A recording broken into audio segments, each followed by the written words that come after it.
mga ka-magician!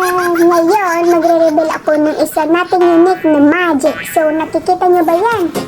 1, 2, 3, 4. So, very easy. So, yung kailangan lang natin dyan na material is piso.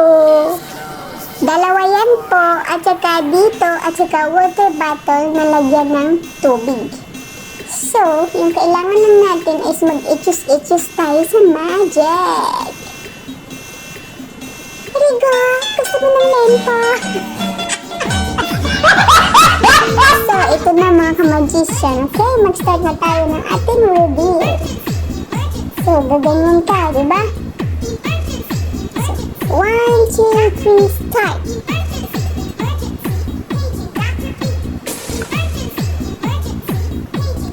Tapos, ihulog mo na yung piso at pakita mo siya.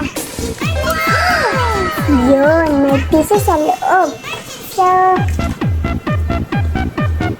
ulit. Ayan, pa-etchos-etchos lang. Okay. Yan. Tapos, di ba ganun siya? Para yung piso, di ba may piso dito? Dapat ipa-sliding niya para hindi siya makita sa loob yung piso. Yun, makita niyo, para hindi siya makita yung piso dyan. Wala kayong makita yung piso, di ba? So, may hawak kayo ng isang piso. Pero may butas to before niyo ilagay yung coin sa loob, may butas. Okay, let's go! Ganon. Ilagay dito. Tapos, ganon lang. Tapos, pew! Tapos, so, mga magic natin, mga ka-magician, it's easy lang, di ba?